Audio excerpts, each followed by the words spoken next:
പിങ്കി മോളെ, എടി പിങ്കി മോളെ, ഇവളിത് എവിടെ പോയി? ആ, വന്നല്ലോ. എന്താടി മുഖമൊക്കെ വല്ലാണ്ടിരിക്കുന്നേ? എനിക്കൊരു കാര്യം ചോദിക്കാനുണ്ട്. ആ, ചോദിച്ചോ. അമ്മ എന്നെ ദത്തെടുത്തതാണോ? അതെന്താടി ഇപ്പൊ അങ്ങനെ ഒരു ചോദ്യം? അമ്മയുടെ അച്ഛൻ്റെയും എൻ്റെ കൂടെയുള്ള സ്വഭാവം കണ്ടിട്ട് ചോദിച്ചു പോയതാ. അല്ല, അമ്മയും അച്ഛനും നിനക്ക് ദോഷമായി എന്താടി ചെയ്തത്? ക്ലാസ്സിലെ ഓരോ പിള്ളേർ പോക്കറ്റ് മണി എന്ന് പറഞ്ഞ് എത്ര രൂപയെന്ന് അറിയാമോ കൊണ്ടുവരണത്? അതേസമയം നിങ്ങൾ എനിക്ക് തന്നത് വെറും ബസ്സിനുള്ള കാശാ. അതിന് നീ ആഹാരമൊക്കെ കൊണ്ടുപോകുന്നില്ലേ? പിന്നെ എന്തിനാ കാശ്? എൻ്റെ അമ്മയെ, ഇത് പണ്ടത്തെ കാലമല്ല. ഇന്നെല്ലാം വീട്ടിൽ നിന്ന് ആഹാരം കൊണ്ട് കഴിക്കുന്നതൊക്കെ ഔട്ട് ഓഫ് ഫാഷനായി അമ്മേ. ഇന്ന് എന്തിന് ഇരുന്ന് ഓർഡർ ചെയ്തതിന് ഉടനെ ഫുഡ് നമ്മുടെ മുന്നിലെത്തും അമ്മേ. അങ്ങനത്തെ അവസ്ഥയാണ്. എടി, ഞങ്ങളൊക്കെ വളർന്നത് എങ്ങനെയെന്ന് നിനക്കറിയാമോ? ഓ, തുടങ്ങി ഫ്ലാഷ് ബാക്ക്. എൻ്റെ അമ്മയെ 10 പൈസയുടെ കാരക്കയുടെ കാര്യമല്ലേ ഞാൻ കേട്ട് കേട്ട് മടുത്ത്.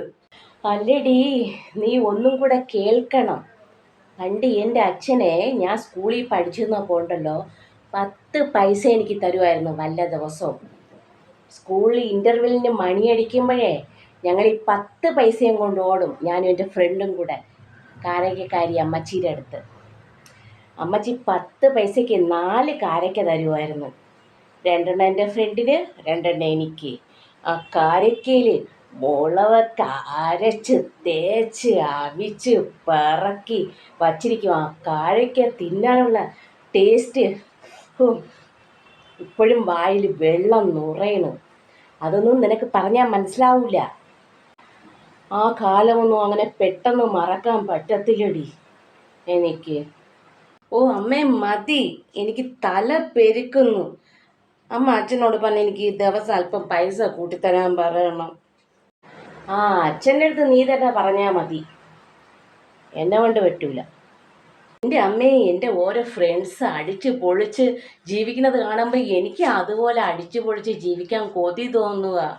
അവരിടുന്ന തുണികളമ്മ കാണണം. എനിക്ക് എവിടെയാ അമ്മ ഇത്രയും തുണികൾ? എടി എടി എടി എടി പിങ്കി മോളെ, എടി മങ്കി മോളെ, ഈ കബോർഡ് ഫുൾ ഇരിക്കുന്നത് നിന്റെ തുണിയല്ലേടി? ആ, എൻ്റെ അമ്മയെ അതൊക്കെ കുറേ പ്രാവശ്യം ഉപയോഗിച്ചതല്ലേ. എൻ്റെ മോളെ, വല്ലവരും ജീവിക്കണാണ്ട് നീ അതുപോലെ ജീവിക്കാൻ നിൽക്കരുത്. നമുക്ക് അതിനുള്ള ആസ്തിയില്ല. ഉള്ളത് കൊണ്ട് ഓണം പോലെ എന്ന് പറയണം, നീ കേട്ടിട്ടില്ലേ? അതുപോലെ ജീവിക്കാൻ പഠിക്കണം കുഞ്ഞേ. ഈ അമ്മയ്ക്ക് ഒന്നും മനസ്സിലാവില്ല. ഈ അമ്മയോട് പറയാൻ പോയി എന്നെ വേണം അടിക്കാൻ. എടി, ഞാനൊക്കെ പഠിച്ചിരുന്ന കാലത്തെ ഭയങ്കര ദാരിദ്ര്യ സമയമായിരുന്നു.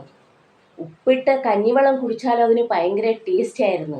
അന്ന് ഈ കൊക്കക്കോളയോ തംസപ്പോ ഒന്നും ഇല്ലായിരുന്നു.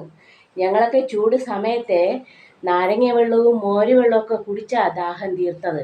അതൊക്കെ ഞങ്ങളുടെ വീട്ടിലുള്ളൂ, അതിനുള്ള കഴിവേ ഉണ്ടായിരുന്നുള്ളൂ. മനസ്സിലായ? ഓ എൻ്റെ അമ്മേ, എനിക്കിതൊന്നും കേൾക്കണ്ട. എടി, ഇന്ന് നിങ്ങൾക്ക് 10ഉം 15ഉം ഡ്രസ്സ് ഉണ്ടെങ്കിലും നിങ്ങൾക്ക് തൃപ്തിയില്ല.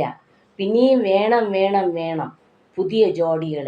പക്ഷെ ഞങ്ങളൊക്കെ ഉണ്ടല്ലോ, വെറും 2 ജോഡി ഡ്രസ്സ് കാണും. ആ ഡ്രസ്സാണ് നനച്ച് നനച്ച് നനച്ചിട്ട് അത് അറ്റം പറ്റുന്നവരെ നനച്ച് വൃത്തിയാക്കി ഇട്ടുകൊണ്ട് സ്കൂളിലൊക്കെ പോയിരുന്നത്. അത് നിനക്കറിയാമോ? എനിക്ക് മടുത്തു ഈ പഴം പുരാണം കേട്ട് കേട്ട്. ഇപ്പോഴത്തെ പിള്ളേർക്ക് ഇതൊക്കെ പഴംപുരാണം. പക്ഷെ ഞാനൊക്കെ ഇതൊക്കെ അനുഭവിച്ചതാടി. അമ്മയോട് എനിക്ക് ഒന്നും ചോദിക്കാൻ പറ്റത്തില്ല. ഇങ്ങനെയൊക്കെ പറഞ്ഞ് അമ്മ എൻ്റെ വാ അടപ്പിക്കും. ഇതൊക്കെ കൊണ്ടാ ഞാൻ അമ്മയോട് ചോദിക്കുന്നത്, അമ്മ എന്നെ ദത്തെടുത്തതാണോന്ന്. എടി മോളെ, ദത്തെടുക്കുമ്പോ നല്ലതിനെ നോക്കിയില്ലേടി ദത്തെടുക്കുള്ളൂ. ഇതുപോലെ തവളയെ പോലെ ഇരിക്കുന്നതിന് ആരെങ്കിലും ദത്തെടുക്കോടി? ഈ അമ്മ